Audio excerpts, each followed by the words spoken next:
Hello students, तो मेरा नाम है साहिल और आज फिर से हम लोग उपस्थित है टारगेट सेमेस्टर पर, जहां हम लोग बात कर रहे होते हैं BSc second semester Lucknow university में। आपका बुक चल रहा है इंटीग्रल कैलकुलस, ठीक है। तो इंटीग्रल कैलकुलस आपके लखनऊ यूनिवर्सिटी में आता है, जिसमें सेकेंड सेमेस्टर में आपको एमसीक्यू यहाँ पर डिस्कस करना होता है।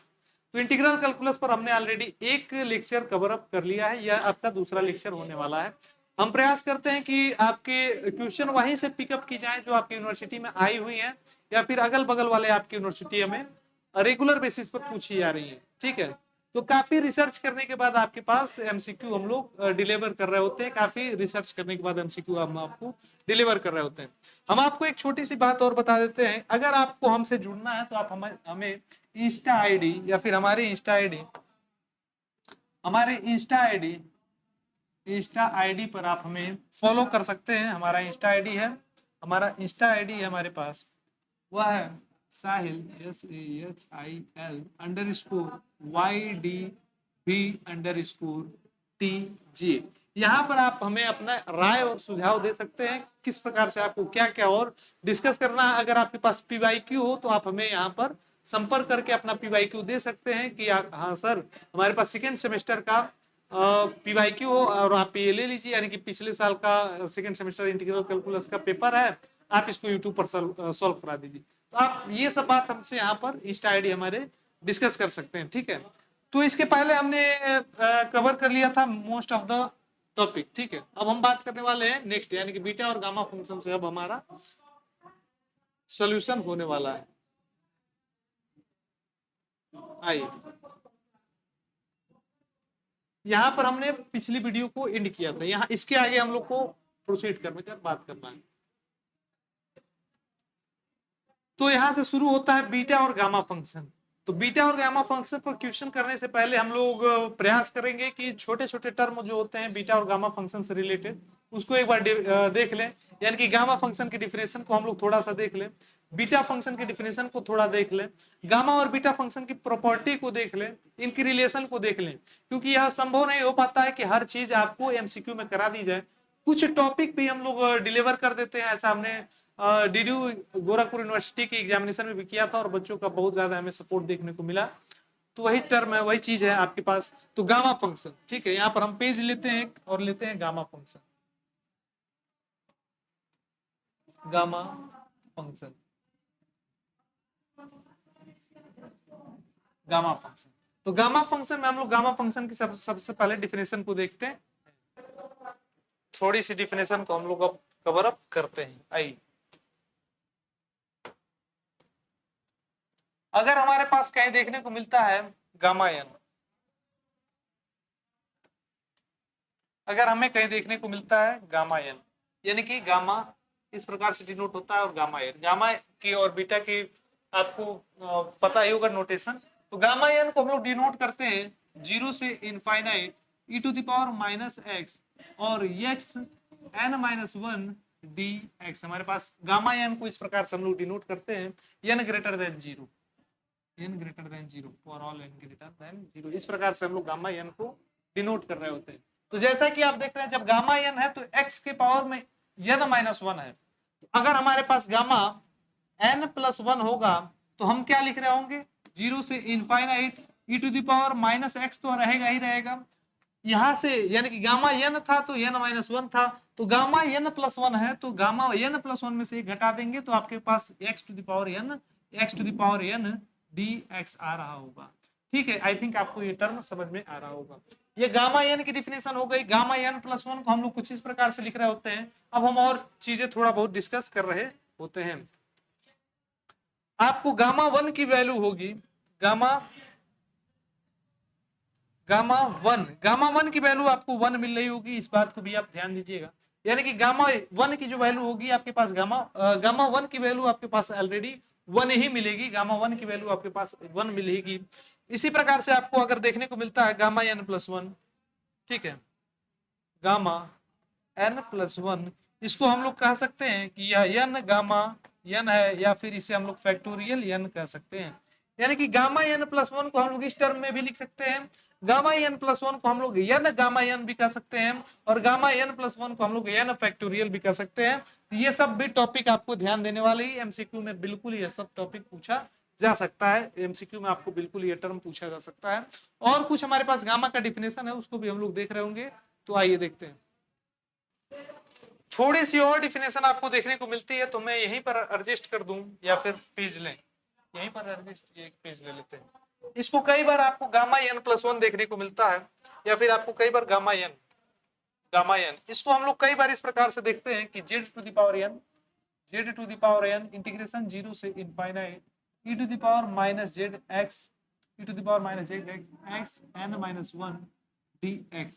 यानी कि गामा एन को हम लोग कई बार इस फॉर्मेट में भी लिख रहे होते हैं, गामा एन को हम लोग कई बार इस फॉर्मेट में भी लिख रहे होते हैं। यहाँ पर एन और जेड आपके पास ग्रेटर देन जीरो होना चाहिए, एन और जेड आपके पास ग्रेटर देन जीरो होना चाहिए। कई बार आपको देखने को मिलता है गामा एन इक्वल जीरो से one, gamma n equal zero से one log one by y to the power n minus one. ये टर्म भी आप ध्यान दीजिएगा। गामा एन को हम लोग कई बार इस प्रकार से भी लिख रहे होते हैं, और फिर आपके पास गामा एन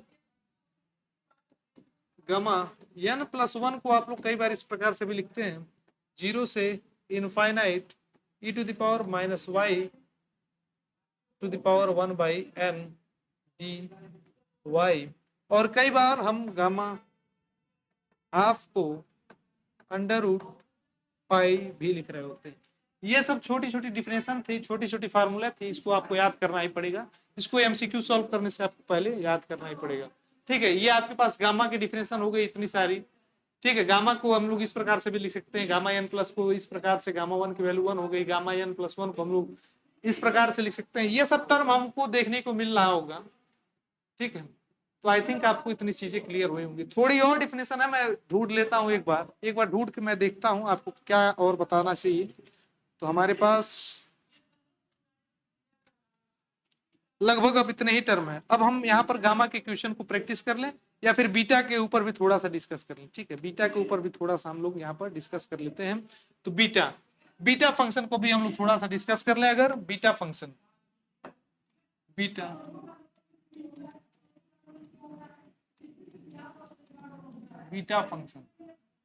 है, तो बीटा फंक्शन को हम लोग डिनोट करते हैं बीटा से, बीटा फंक्शन को हम लोग डिनोट करते हैं बीटा से, बीटा फंक्शन को हम लोग डिनोट करते हैं बीटा से। यहाँ इंटीग्रेशन जीरो से one x to the power m minus one और x to the power m minus one, one minus x to the power n minus one, one minus x to the power n minus one dx। कुछ इस प्रकार से हमारा beta function को define करते हैं, कुछ इस प्रकार से हम बीटा फंक्शन को डिफाइन कर रहे होते हैं, कुछ इस प्रकार से बीटा फंक्शन को हम लोग डिफाइन कर रहे होते हैं। थोड़ी सी प्रॉपर्टीज के ऊपर अगर हम बात कर ले, तो कई बार इसे बीटा एम, अच्छा ये बीटा एम एन होता ना,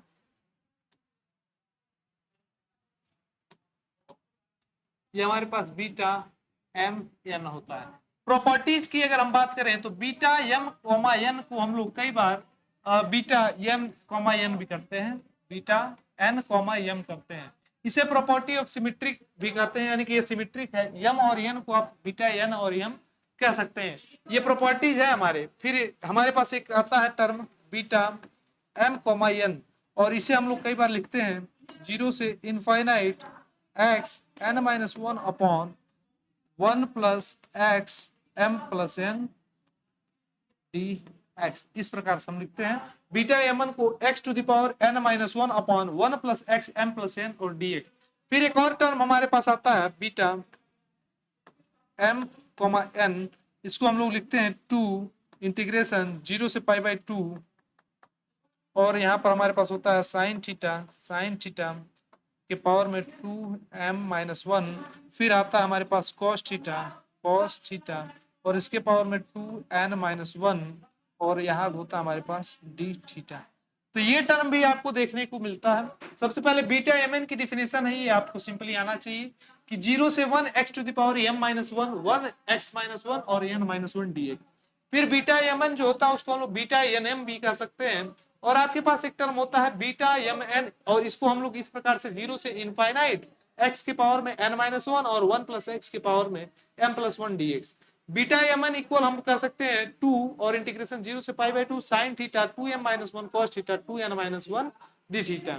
तो आपको ये चीजें देखने में थोड़ी सी कठिन लग सकती है अगर आपने नहीं पढ़ा हुआ है। अगर आपने पढ़ा हुआ है तो इसका भी प्रूफ आप लोग किए होंगे। ठीक है, आई थिंक आपको इतनी बातें समझ में आ गई और कुछ चीजें हम लोग एमसीक्यू में देख रहे होंगे।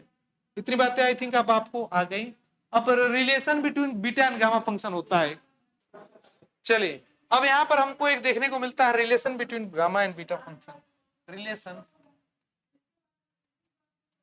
Between gamma and beta function. तो यहाँ पर बीटा की डिफिनेशन गलत है, बीटा की स्पेलिंग गलत है, तो उस पर आप लोग ज्यादा कमेंट बहस मत कीजिएगा। आपको देखने को कह रहा है यहाँ पर बीटा एम एन, अगर आपकी इस प्रकार से है इसको लिखते हैं gamma n upon gamma m plus n, इस प्रकार से हम लोग टर्म को लिख सकते हैं। और ये हमारे पास एक प्यारा सा रिलेशन बनकर चला आता है, यही हमारे पास रिलेशन होता है। ठीक है, और हमने लगभग अब चीजें यहाँ पर कंप्लीट अप कर ली। अच्छा, इस टर्म को हम लोग यहाँ n है वहां पर हम लोग m से भी इसको इंट्रोड्यूस कर सकते हैं, 0 से infinite x to the power m minus 1 upon 1 plus x और m प्लस n dx, इसको इस टर्म से भी लिख सकते हैं हम। तो लगभग हम चीजें यहाँ पर कंप्लीट अप कर चुके हैं। अब हमें जो बात करना होगा वो बात करना होगा एमसीक्यू के ऊपर। हमारे पास एमसीक्यू इस प्रकार से गिवन है।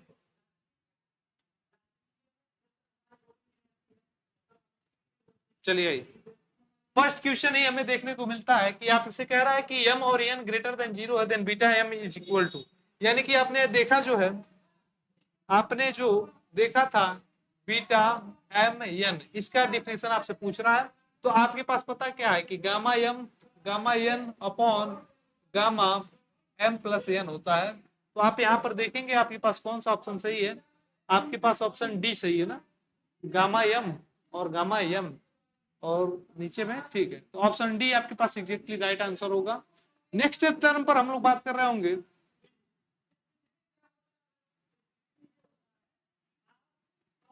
ठीक है, beta m n equal to, तो यहां पर आपसे पूछ रहा है बीटा एम और एन यह किसके इक्वल होगा, तो यह इसके इक्वल तो बिल्कुल नहीं होगा, यह इसके इक्वल भी नहीं होगा, यह इसके इक्वल भी नहीं होगा, इसके इक्वल होगा।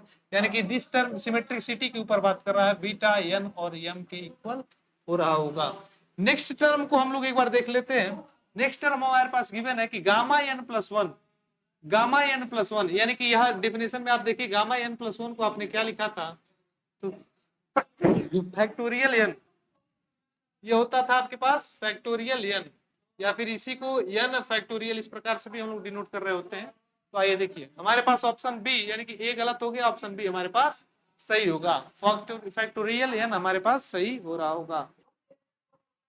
नेक्स्ट क्वेश्चन हमारे पास कुछ इस प्रकार से गिवन है कि यहाँ पर दे रहा है आपके पास a ग्रेटर देन 0 और n भी आपके पास ग्रेटर देन 0 दे रहा है, then the value of this, आपके पास वैल्यू पूछ रहा है 0 से इनफाइनाइट, ये तो वेल नोन आइडेंटिटी है आपके पास, 0 से infinite e to the power minus ax और x to the power n minus 1, इस टर्म को आपसे पूछ रहा है, इस टर्म को आपसे पूछ रहा है, इस टर्म को आपसे पूछ रहा है। ये होता है आपके पास a to the power n और गामा n, इस प्रकार से होता है आपके पास। देखिए कौन सा ऑप्शन सही है आपके पास, इस टर्म को आप इस प्रकार से भी लिख सकते हैं, a to the power minus n और गामा n, तो a to the power minus n और गामा n, यानी कि आपके पास option number c exactly right answer है, ऑप्शन नंबर सी आपके पास एग्जैक्टली राइट आंसर है, ऑप्शन नंबर सी आपके पास एग्जैक्टली राइट आंसर है। इस टर्म को भी आप लोग देख लिए।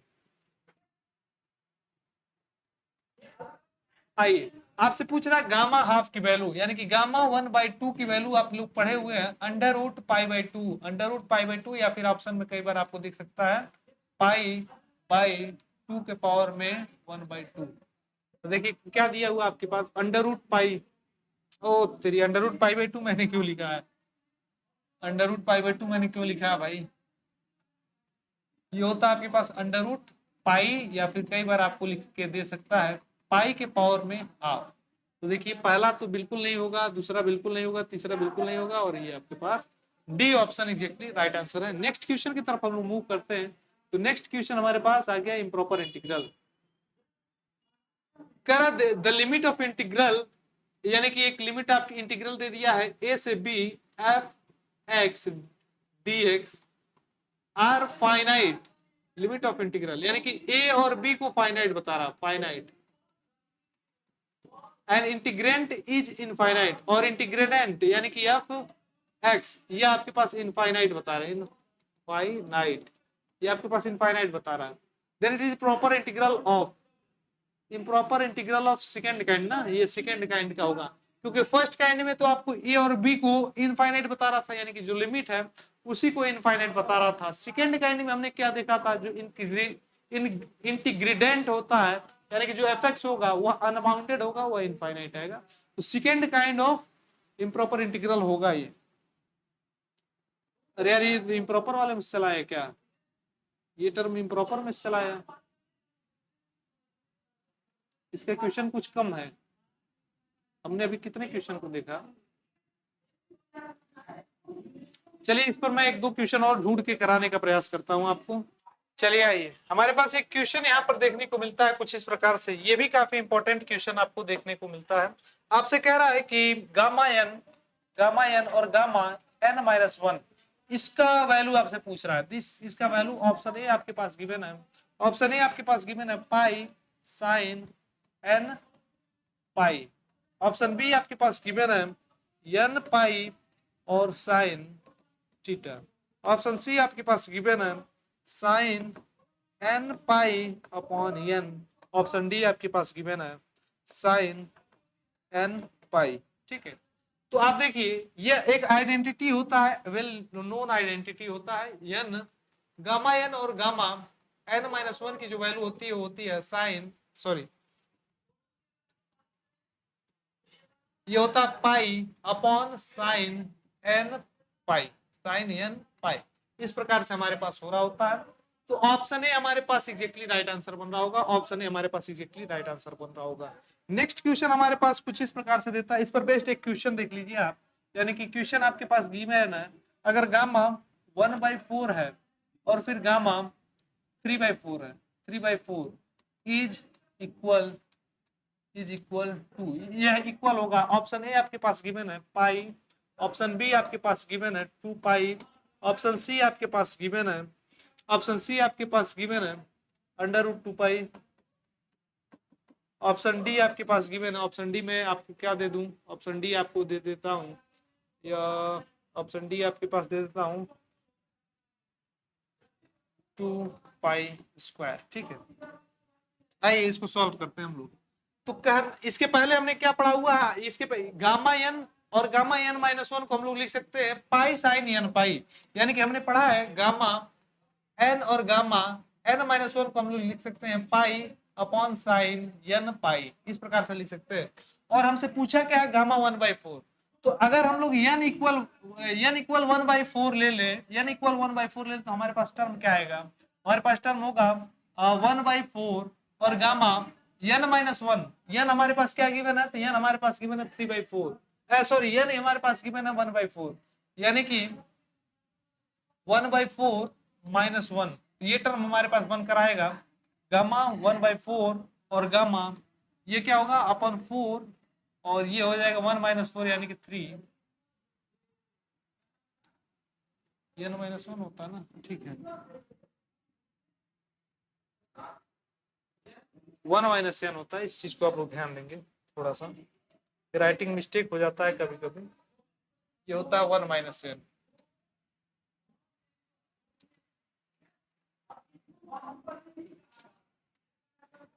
1 - n, और प्रीवियस में भी 1 - n।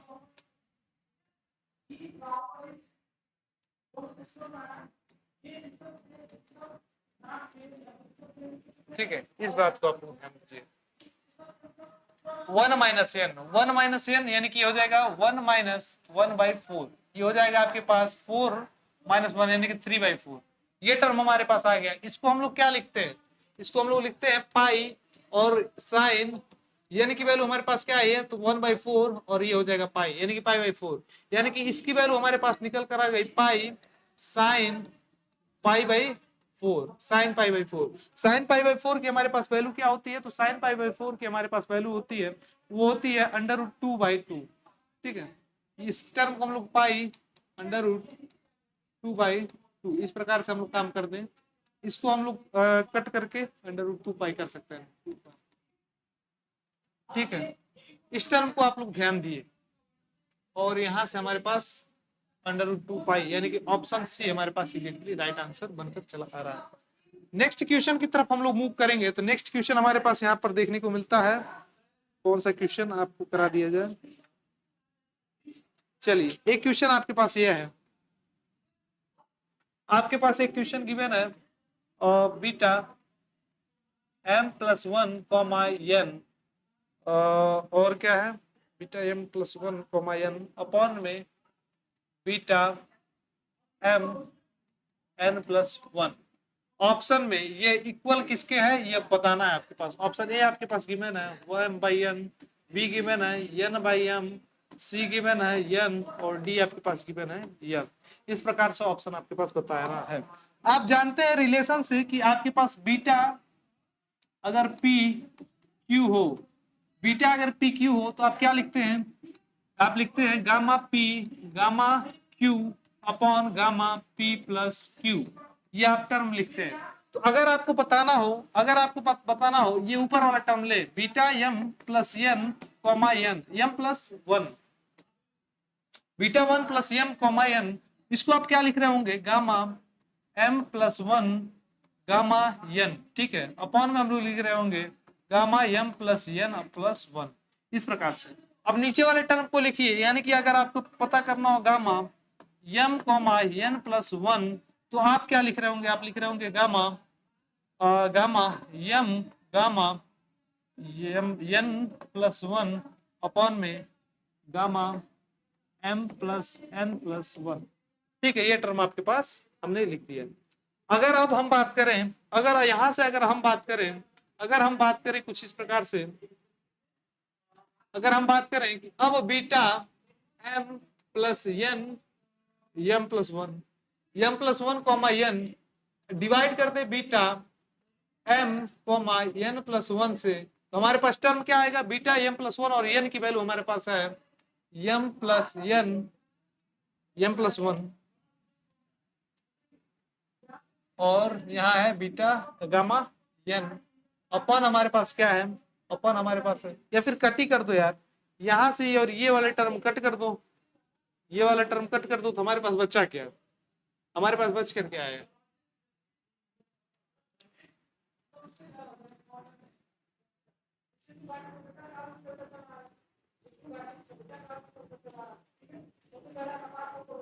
हमारे पास बीटा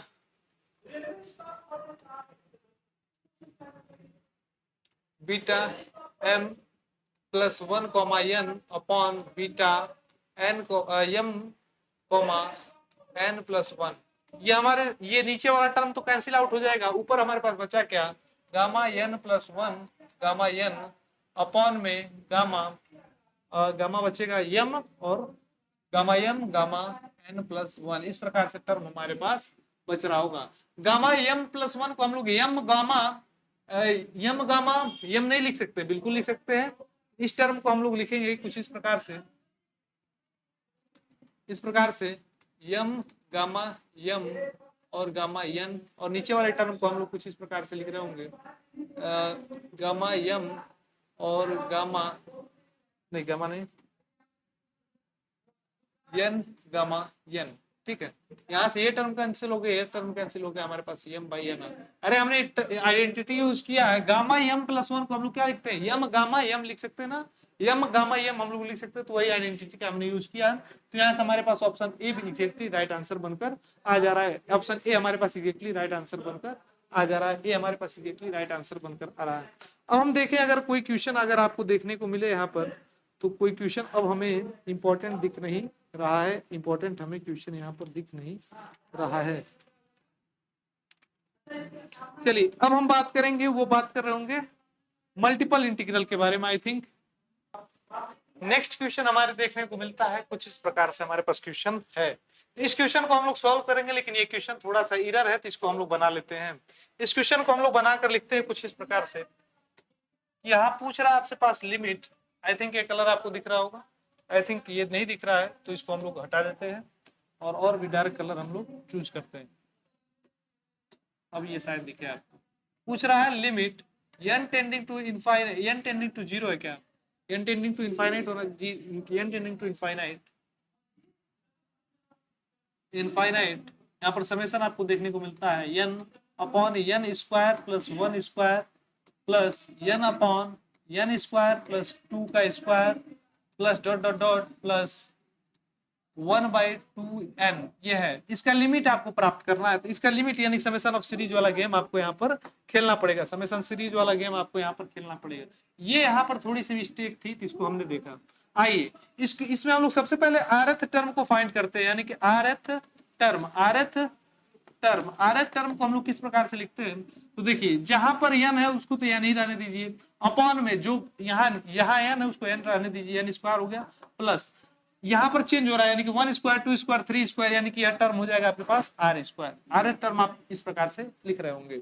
अब आप इस लिमिट को क्या, आप इस लिमिट को इस तरह से रिड्यूस नहीं कर सकते। इस लिमिट को आप लोग कुछ इस प्रकार से नहीं लिख सकते कि यह हो जाएगा summation n upon n square plus r square, जहां r रनिंग फ्रॉम 1 से n है, और इस पर आप लिमिट लगा दे, limit n tending to infinite, n tending to infinite. ठीक है, इस सीरीज को हमने कुछ इस प्रकार से लिखा है, और बाकी n टेंडिंग टू इनफाइनाइट का लिमिट है, बाकी n टेंडिंग टू इनफाइनाइट का लिमिट है। आप लोग यहाँ से देख सकते हैं हम लोग इस टर्म को कुछ इस प्रकार से लिख दिए हैं। जब हमने इस प्रकार से लिख दिया तब आपको पता है कि लिमिट समेशन को हमें कन्वर्ट करना होता है इंटीग्रेशन में, यानी कि लिमिट समेशन को हमें कन्वर्ट करना होता है इंटीग्रेशन में। और यहाँ पर यानी कि अब हमें लिमिट समेशन, कलर लेते हैं, कलर ले हम ब्लैक, ग्रीन, क्या कलर ले भाई, बैंगनी, आओ। यानी कि यहां से हम लोग लिमिट समेशन को कन्वर्ट कर दिए इंटीग्रेशन में। लोअर लिमिट और अपर लिमिट प्राप्त करना होता है, तो लोअर लिमिट करते हैं जहां से स्टार्ट होता है वह डिवाइड बाई n, यानी कि हो जाएगा 1/n। इस पर लिमिट लगाते हैं n टेंडिंग टू इनफाइनाइट, तो n टेंडिंग टू इनफाइनाइट करेंगे हो जाएगा 0, यानी कि लोअर लिमिट आपके पास हो गया 0। अपर लिमिट आपके पास फाइंड होता है limit n tending to infinite, और अपर लिमिट अपर जहां समेशन जा रहा है n जा रहा है, और डिवाइड बाई n, यानी कि हो जाएगा 1 आपके पास। 0 से 1 आपके पास टर्म बनकर आ गया, और लिमिट समेशन को इस प्रकार से हमने टर्न कर दिया। और यह जो टर्म होता है इसमें हमें कॉमन लेना होता है n स्क्वायर, यानी कि यह टर्म हो गया 1n, यहां से हम लोग n स्क्वायर को कॉमन ले तो हमारे पास टर्म बनकर आता है 1 plus r square upon n square, इस प्रकार से टर्म बनकर आएगा। आप देख सकते हैं कि यहां से एक बार n, यहाँ लिमिट है, limit n tending to infinite है, यानी कि ये टर्म हमारे पास बनेगा limit n tending to infinite, और यहाँ इंटीग्रेशन 0 से 1, यहां से ये 1 कट गया।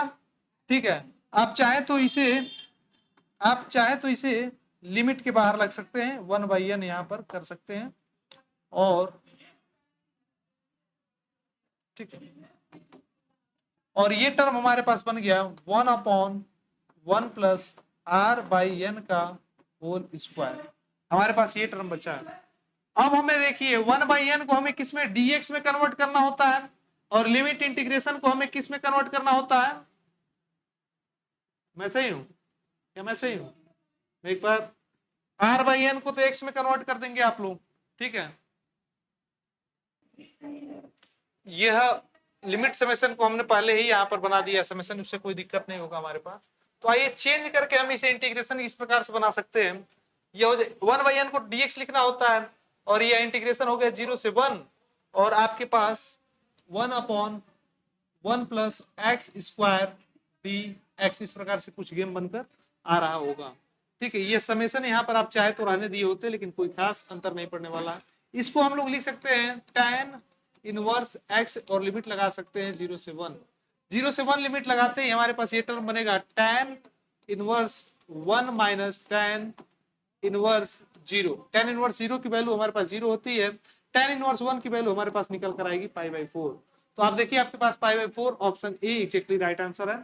यह एक क्वेश्चन कराने का मतलब यह है कि आप और भी ज्यादा क्वेश्चन खुद से प्रैक्टिस करेंगे, और यहाँ से आपके पास क्वेश्चन आने के चांसेस रहते हैं, तो आपको यह टर्म भी आपको क्लियर करना होगा, यानी कि समेशन ऑफ सीरीज वाला टर्म क्लियर करना होगा।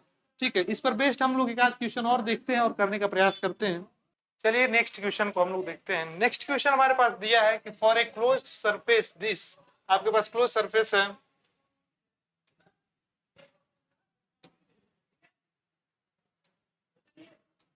आपके पास क्लोज सरफेस है, डबल इंटीग्रेशन दिया है, यस, आर पर बार लगाया हुआ है, dot n cap d s, इसका वैल्यू पूछ रहा था, इसका वैल्यू होता है आपके पास 3b। ठीक है, नेक्स्ट क्वेश्चन आप देखिए, curl of constant vector is, तो कर्ल ऑफ कांस्टेंट वेक्टर आपके पास 0। ठीक है, आइए next term, unit vector normal to x y plane, यानी कि एक्स और वाई प्लेन के यूनिट वेक्टर आपको के मिलता है ना, आई और जे के कर्ल के आपके पास मिलेगा यूनिट वेक्टर। नेक्स्ट टर्म आप देखिए, मल्टीपल इंटीग्रल से आपके पास क्वेश्चन और change of order of integration से आपको क्वेश्चन कराना होगा। The value of this derivative of constant vector is, तो कांस्टेंट वेक्टर का डेरिवेटिव आपके पास क्या होता है, स्केलर होता है, कांस्टेंट 0 होता है, यानी कि अब आपके पास क्वेश्चन कहाँ बचा हुआ है, चलिए आई रेक्टिफिकेशन वाला है क्या, the volume of solid generated bye rotation वाला आपके पास यहाँ पर क्वेश्चन बनकर चला है, जो कि काफी आसान है और काफी इजी है। तो आपसे कह रहा है the volume of solid generated bye revolving N ellipse this about x axis, इसको हम लोग सॉल्व करते हैं।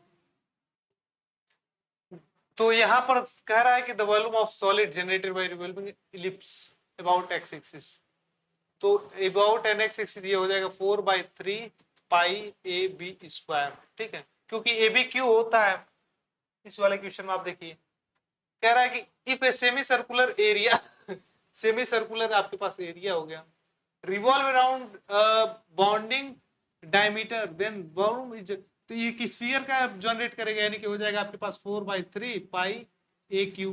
तो कई क्वेश्चन तो आप डायरेक्टली देख सकते हैं कि सेमी सर्कुलर अगर एरिया डायमीटर के थ्रू अगर रोटेशन आप करा रहे हैं तो आपके पास एक स्फीयर मिलेगा, उसका वॉल्यूम आपने यहाँ पर लिख दिया, तो डायरेक्ट आप कर सकते हैं। तो ऑप्शन सी आपके पास यहाँ पर एग्जैक्टली राइट आंसर होगा। नेक्स्ट क्वेश्चन आप देखिए, तो कह रहा है the volume of paraboloid generated by the revolution of x axis of parabola this, तो वॉल्यूम आपको किस प्रकार से मिलता है, वॉल्यूम आपके किस प्रकार से मिलता है, तो वॉल्यूम आपके पास मिलता है पाई इंटीग्रेशन करते हैं वाई स्क्वायर का, वाई स्क्वायर का इंटीग्रेशन करते हैं कुछ इस प्रकार से, तो आपको इसका वॉल्यूम जनरेट होता हुआ प्रतीत होता है। ठीक है, चलिए आइए, तो वाई स्क्वायर आपके पास गिवन क्या है, वाई स्क्वायर आपके पास गिवन है 4x, Y square equal to 4ax। इस फार्मूले में जब आप पुट करेंगे तो यहाँ हो जाए, और फ्रॉम x इक्वल टू 0 से आपके पास h तक लिमिट भी गिवन है, तो यहाँ तो हर एक चीज आपके पास गिवन हो गया है, h 0 से h हो गया, वाई स्क्वायर आपके पास गिवन है 4ax, और इसे करना है dx के रिस्पेक्ट में। आप 4a को बाहर निकाल सकते हैं, यानी कि यह टर्म आपके पास बनेगा पाई 4a, और यहाँ 0 से h के बीच में x और dx, इस प्रकार से इस टर्म को आप लिख सकते हैं 4 पाई a और x स्क्वायर अपॉन 2, लिमिट लगाएं 0 से h। ठीक है, तो जब आप upper limit h square by 2 करते हैं तो यह टर्म हमारे पास बन के आएगा 4 पाई a h square by 2 minus 0 square by 2, तो खत्म हो जाएगा, ये टर्म हमारे पास बन रहा होगा, यानी कि यहाँ से यहाँ हमारे पास कैंसिल आउट हो जाएगा 2 टाइम में, this term will B 2 pi A H square. देखिए आपके पास आंसर क्या दिया है, 2 पाई ए एच स्क्वायर, यानी कि option D exactly right answer है। तो क्वेश्चन काफी आसान होता है, बस उसके करने का तरीका आपको पता होना चाहिए। ठीक है, ये भी टर्म आपके पास solid generated by this y square आपके पास गिवन है, एक्स एक्सिस के अलोंग आपको रोटेशन कराना है, तो इसको भी हम लोग एक बार सॉल्व करते हैं। आई, तो रोटेशन अबाउट एक्स एक्सिस है, यानी कि इसको भी वाई स्क्वायर अपना क्या गिवन है, वाई स्क्वायर हमारे पास गिवन है x square A minus x, this term ना, तो वॉल्यूम का फार्मूला हमारे पास क्या आएगा, वॉल्यूम का फार्मूला हमारे पास आएगा पाई इंटीग्रेशन करेंगे वाई स्क्वायर डी एक्स, और लिमिट हमारे पास क्या गिवन होगा, यहाँ पर लिमिट हमें फाइंड करना होगा। ठीक है, यहाँ पर लिमिट फाइंड करने के लिए हमें क्या बनाना होगा, हमें इसका फिगर भी बनाना होगा। तो सबसे पहले हम इसका लिमिट के लिए कर्व बनाते हैं, तो कर्व के लिए हमारे पास क्या होगा, जनरेटर बाय, ये आपके इसका कर्व किस प्रकार से बनेगा, दिस टर्म हो गया, ये दिस टर्म हो गया, और ये दिस टर्म हो गया, यहाँ पर आपके पास 0,0 हो गया, और ये आपके पास टर्म हो गया a कॉमा 0। यहाँ पर आप इसका लिमिट आपको निकालना है, दिस टर्म आप कंसीडर करिए, ठीक है। तो अब x इक्वल टू आपके पास क्या आया, x इक्वल टू 0 से a तक, ठीक है। यहाँ पर आप बात कर सकते हैं, लिमिट यहाँ पर ले सकते हैं x इक्वल टू 0 से a तक। अरे भैया x 0 से a तक यही एरिया हो गया, 0 से a तक आप यहाँ पर कंसीडर कर लीजिए। वाई स्क्वायर की वैल्यू आपके पास क्या गिवन है, पाई, लिमिट लगाए 0 से a तक, वाई स्क्वायर की वैल्यू हमारे पास है x square a minus x D x. अब इस एक्स स्क्वायर को अंदर मल्टीप्लीकेशन कर दिए तो हमारे पास आया पाई 0 से a तक, और ये हो जाएगा x square a minus x cube, और इसका आपको करना है dx, ठीक है। इस प्रकार से हमारे पास टर्म बनकर आ रहा है, इस प्रकार से टर्म हमारे पास बनकर आ रहा है। इसका इंटीग्रेशन करेंगे तो हमारे पास टर्म इस प्रकार से भी बनकर आएगा, ये हो जाएगा पाई, और इंटीग्रेशन यहाँ पर लिखिए x square x cube by a by 3 और यहीं भी लिमिट लगा दो, नहीं क्या करें हम लोग, इसको डायरेक्ट लिखते हैं हम, minus x to the power 4/4, इस पर लिमिट लगाते हैं हम लोग 0 से a तक, ठीक है। और अब हम इसे सिंपली सॉल्व कर सकते हैं। सॉल्व करने के बाद हम डायरेक्टली इसको आंसर ला देते हैं, d इक्वल टू दिस। इस इंटीग्रेशन को आप लोग सॉल्व कीजिएगा, ठीक है। इस इंटीग्रेशन को आप लोग सॉल्व कीजिएगा और आंसर लाइएगा। नेक्स्ट क्वेश्चन हमारे पास मल्टीपल इंटीग्रल से होना चाहिए, लेकिन हमारे पास नहीं है। क्या, the topic differentiation under sign of integration studies, differentiation under sign of integration, तो आपके पास लिबनीज रूल है।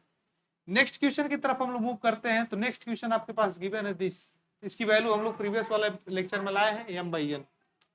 इसके बाद वाली टर्म इसको हमने सॉल्व किया हुआ था, थैंक यू। तो यहाँ पर हमने एक टर्म और मल्टीप्लिकेशन साइन ऑफ इंटीग्रेशन को भी हम लोग एक बार सीख लेते हैं, ठीक है। आइए उसका क्वेश्चन लेते हैं। आइए नेक्स्ट क्वेश्चन में हम लोग यहाँ पर लिखते हैं change of order of integration. यहाँ से भी आपको क्वेश्चन देखने को मिलते हैं, change of order of integration.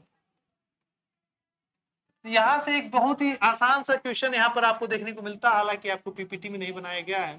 तो यहाँ पर एक क्वेश्चन आपके पास 0 से x तक, 0 से x तक, और यहाँ आपके पास लिमिट दिया है 0 से a तक, 0 से a तक, ठीक है। 0 0 और x a, ठीक है। f x y dy dx, इसका change of order of integration आपको करना है। इसको किस प्रकार से करना है, तो इसको किस प्रकार से करना है उसको हम लोग देखेंगे। सबसे पहले हमें ग्राफ प्लॉट करना होता है, यानी कि प्लॉट ग्राफ, प्लॉट ग्राफ करना होता है। तो सबसे पहले देखिए यह x यानी कि y का लिमिट है, ये आपके पास y का लिमिट है, और ये हो जाएगा आपके पास x की लिमिट, ये हो जाएगा x की लिमिट। तो आप क्या लिख सकते हैं, आप लिख सकते हैं y equal 0, y equal x, x equal 0 और x इक्वल आप a कर सकते हैं। अब इन सबको इन सब पर बेस्ड एक ग्राफ बनाते हैं हम लोग। इस पर बेस्ड जब हम ग्राफ बनाते हैं, हमारे पास शेप कहाँ गया, हाँ दिस इज शेप, हमारे पास ये हो जाएगा शेप इस टर्म। आइए यहाँ पर ग्राफ बनाने का प्रयास कीजिए। y इक्वल टू 0 यानी कि x एक्सिस हो गया आपके पास, x एक्सिस ये हो गया y एक्सिस, और फिर y इक्वल x यानी कि एक y इक्वल x का ग्राफ बनाएंगे। तो ग्राफ आप शेप से बनाएंगे, शेप हमारे पास है दिस टर्म, और यहाँ पर y इक्वल टू x का ग्राफ आप बनाइए। ये हो गया आपके पास y इक्वल x का graph, y equal x equal to 0 यानी कि y एक्सिस हो गया, और x equal a, x equal a का ग्राफ आपको कहाँ मिल रहा होगा, तो x इक्वल a का ग्राफ आपके पास मिल रहा होगा कुछ इस प्रकार से, x इक्वल a, x पर a यानी कि x इक्वल दिस, या x इक्वल a हो जाएगा। थोड़ा सा हम इसका नामकरण कर दे अगर हर जगह, तो यह तो हो गया आपके पास 0,0, यह हो जाएगा आपके पास x इक्वल a, तो a,0 y 0 हो गया। ये हमारे पास टर्म, ये y इक्वल x का ग्राफ था, y इक्वल x का ग्राफ था, यानी कि यहाँ पर जो टर्म होगा वो हो रहा होगा हमारे पास a, a हमें प्राप्त हो रहा होगा, a हमें प्राप्त हो रहा होगा, ठीक है। ये हमारे पास ग्राफ बनकर आ गया। अब इस ग्राफ में change of order of integration जब हम करते हैं, change of order of integration करते हैं, तो हमें क्या करना होता है, हमें इस इंटीग्रेशन को देखकर जो y की लिमिट हमें y इक्वल टू 0 से y इक्वल टू x पर दी हुई है, वहां पर हम एक स्ट्रिप ड्रा करते हैं, यानी कि y इक्वल टू 0 यानी कि x एक्सिस और y इक्वल टू x यानी कि दिस लाइन, इस पर हम एक स्ट्रिप ड्रा करते हैं। तो हमारे पास यह स्ट्रिप कुछ इस प्रकार से बनकर आती है, y इक्वल 0 से y इक्वल टू x पर, y इक्वल 0, भाई y की लिमिट हमारे पास क्या की है ना, y इक्वल टू 0 से y इक्वल टू x पर। तो हमने y इक्वल टू 0 यानी कि x एक्सिस से y इक्वल टू x पर एक स्ट्रिप हमने बना दिया। अब जब हमें change of order of integration करना है तो इसके ऑर्डर को चेंज करना है, जब तो इस स्ट्रिप को भी हम लोग चेंज कर देंगे, इस स्ट्रिप को चेंज कर देंगे और न्यू स्ट्रिप हम बनाएंगे, यानी कि ऑरेंज कलर से जो हम स्ट्रिप बना रहे होंगे या फिर ग्रीन कलर से हम जो स्ट्रिप बना रहे होंगे उस इंटीग्रेशन को देखेंगे। ठीक है, ये इंटीग्रेशन, ये स्ट्रिप हमने जो बनाया है ग्रीन वाला, इस ग्रीन वाले इंटीग्रेशन का लिमिट लिख रहे होंगे। तो हमारे पास टर्म क्या बनकर आएगा, हमारे पास टर्म जो है वो बनकर कुछ इस प्रकार से बनकर आ रहा होगा कि इंटीग्रेशन दो हमने लगा देना है, हमने दो इंटीग्रेशन लगा देना, ठीक है। तो और यहाँ पर एफ एक्स कोमा वाई रखना है, हमने अब डी वाई डी एक्स था तो d x d y d x d y कर देना है, क्योंकि अब हमें इंटीग्रेशन चेंज करना है। देखिए अब x की लिमिट जो हमारे पास होगी वह ग्रीन वाले लिमिट में आएगी, क्योंकि हमने चेंज किया हुआ है। तो ग्रीन वाली लिमिट हमारी स्टार्ट कहाँ हो रही है, तो x इक्वल टू वाई से यह स्ट्रिप हमारे पास क्या है, तो यह स्ट्रिप हमारे पास है x इक्वल टू ए। तो हम यहाँ पर लिमिट लिख सकते हैं, x की लिमिट हमारे x इक्वल टू वाई से और क्या है, तो x इक्वल टू ए, यानी कि x equal to A this term. और फिर y की लिमिट हमारे पास तब क्या होगी, तो y की लिमिट हमारे पास होगी 0 से a तक, 0 से a तक। आई थिंक आपको ये चीजें क्लियर हुई होंगी। तो ये हमारे पास change of order of integration का सवाल था, काफी इंपॉर्टेंट ये भी सवाल था, तो इसको आपने देखा और करने का प्रयास किया। ठीक है, एक क्वेश्चन अगर हम लोग मल्टीपल इंटीग्रल से लेकर सॉल्व करें तो भी आज आपके लिए बेहतर होगा। तो मल्टीपल इंटीग्रेशन पर मैं एक क्वेश्चन आपको कराने का प्रयास करता हूं, तब तक मैं एक क्वेश्चन यहाँ से ढूंढ लेता हूं। मल्टीपल इंटीग्रल पर एक सवाल एटलीस्ट आपको होना चाहिए, तो मैं यहाँ पर क्वेश्चन ढूंढ लेता हूँ कि कौन सा क्वेश्चन आपको कराया जाए, कौन सा क्वेश्चन आपको कराया जाए जो कि आपके लिए बेहतर हो। ठीक है,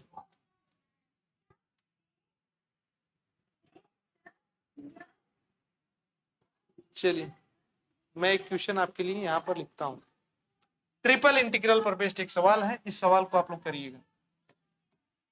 ट्रिपल इंटीग्रल दिस टर्म और दिस टर्म, आपके पास है question x y z, x y और जेड, ये हो गया आपके पास dx dy और dz। ठीक है, dx dy dz, इसकी लिमिट आपको देखने को मिलती है 0 से yz, 0 से yz, और आपको देखने को मिलती है 1 से 2, 1 से 2, और यहाँ पर आपको देखने को 0 से 2, ये हो गया आपके पास 0 से 2। इसको सॉल्व करना है, ये ट्रिपल इंटीग्रल है। तो देखिए पहले जो आप देखेंगे तो इसमें लिमिट, ये किस चीज का लिमिट है, तो ये x का लिमिट होगा, क्योंकि यहाँ पर y और z दिया है, x नहीं दिया है। तो यहाँ सरासर पता चल रहा है ये आपके पास x का लिमिट है, यह लिमिट आपके पास x का लिमिट है, यह लिमिट आपके पास x का लिमिट है। ठीक है, तो x का लिमिट है, तो पहले सबसे पहले हम इसी को सॉल्व करते हैं। तो हमारे पास टर्म क्या बनकर आएगा, कुछ इस प्रकार से 0 से 2, और यह इंटीग्रेशन 1 से 2, और इस इंटीग्रेशन को हम लोग सॉल्व कर रहे हैं।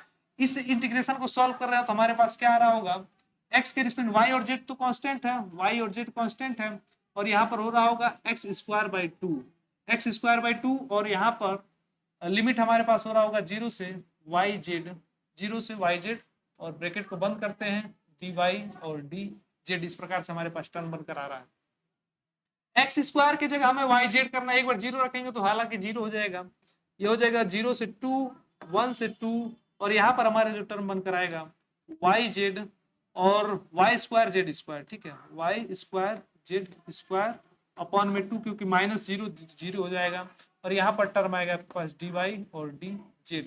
यहाँ से आप देख सकते हैं यह टर्म हमारे पास बन रहा होगा 0 से 2, 1 से 2, और यह टर्म हमारे पास आ रहा होगा y cube z cube upon 2।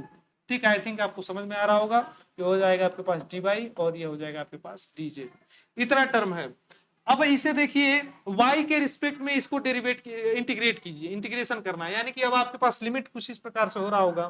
Colour को हम लोग करते हैं थोड़ा सा व्हाइट, करें व्हाइट, नहीं व्हाइट तो नहीं, ये भी नहीं दिखेगा, ग्रीन, आइए ग्रीन करते हैं। पार्टीशन कर दे क्या, चलिए आइए दिस टर्म यहाँ से आप देखिए, यह हमारे पास बना है 0 से 2, इंटीग्रेशन आपके पास बना है 1 से 2, और फिर आपके पास बना है y cube z cube upon 2 dy और dz।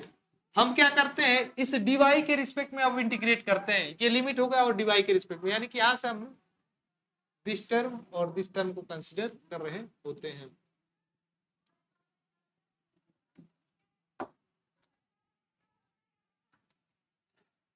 यहां से हमारे पास इंटीग्रेशन आया 0 से 2, और ये हमारे पास इंटीग्रेशन क्या बन रहा होगा, ये हमारे पास यानी कि y का डिफरेंस, जेड क्यूब को बाहर निकाल दीजिए, जेड क्यूब बाई 2 को बाहर निकाल दीजिए आप, y क्यूब यानी कि y to the power 4 upon 4, कुछ इस प्रकार से टर्म बनकर आएगा हमारे पास। तो बिल्कुल इसी प्रकार से टर्म बनकर आएगा, और यहाँ पर हमारे पास लिमिट क्या लग रहा होगा, यहाँ पर हमारे पास लिमिट लग रहा होगा 1 से 2 dz, ठीक है। अब y इसको हम लोग सॉल्व करें तो यहाँ पर हमारे पास इंटीग्रेशन 0 से 2, और लिमिट जब हमने पुट करना है यह हो जाएगा जेड क्यूब बाई 2 और 2 टू 4 टू 16, 2 4 टू 8 टू 16, या 16 बाई 4 हो जाएगा, तो 4 से 16 डिवाइड करेंगे तो 4, ठीक है, यहाँ पर आएगा 4, फिर आप लगाएंगे माइनस की साइन, फिर आपके पास आएगा Z cube upon Z cube upon 1 होगा ना, तो 1 बाई 8 दिस टर्म हो रहा होगा, और यहाँ पर आ रहा होगा dz, ठीक है। आई थिंक मैं सही काम कर रहा हूँ, आई थिंक मैं सही काम कर रहा हूँ।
हम लोग थोड़ा इजीली और इसको कर सकते थे कि इस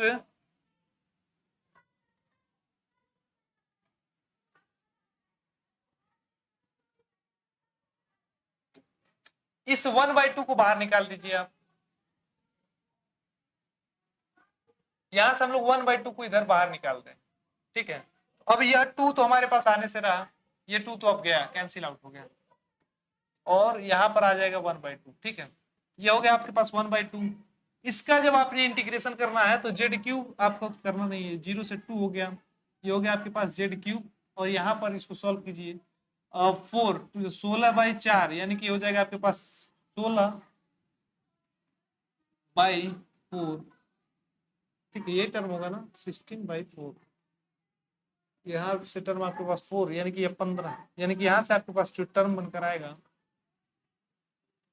वो क्या बनकर आएगा, 16 - 1 16 - 1, ठीक है, 1/4 भी बाहर निकल गया, यहाँ पर इंटू 4 कर दीजिए, और यहाँ पर आप लगा दीजिए dz, इस 15 को भी आप बाहर कर दीजिए, यानी कि 15/8, 15/8 अब आप कर दीजिए, 0 से 2 जेड क्यूब dz, इस प्रकार से अब आप काम कीजिए।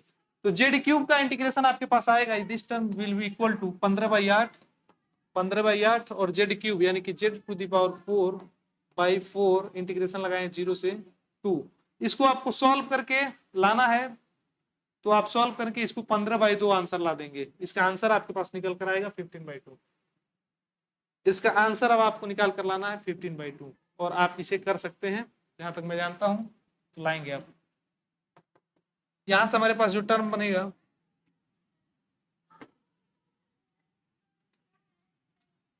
15/8 और जेड यानी कि 16/4 है, ये है क्या, या फिर 8 का मल्टीप्लाई कर दीजिए या फिर रख दीजिए, चलिए इंटू 8 ही कर दीजिए, 4 ही कर दीजिए। यह टर्म हमारे पास बनेगा 16 - 0, ये हो जाएगा आपके पास 4, ठीक है। ये हो जाएगा आपके पास 2 और ये हो जाएगा 15/2। 15/2 हमारे पास सही आंसर आएगा। एग्जैक्ट राइट आंसर हमारे पास 15/2 है। इसको हम लोग लगाते हैं आंसर। तो आई थिंक आपको ये चीजें समझ में आई होगी। आपको ऑर्डर ऑफ इंटीग्रेशन और मल्टीपल इंटीग्रेशन पे भी हमने सवाल करा दिया है। तो अगर सेक्शन समझ में आया होगा तो इसको लाइक कीजिएगा। मैथमेटिक्स जो होता है काफी आराम से उसको हम लोग लेकर चल रहे होते हैं, तो इसमें ज्यादा डिप्रेशन की बात नहीं है कि सर आप बहुत स्लो हैं, बहुत तेज है। आपको आ रहा है तो आप तत्काल लगाकर किनारे हो जाइए, इसमें कोई दिक्कत नहीं होने वाला। ठीक है, धन्यवाद आप सभी का।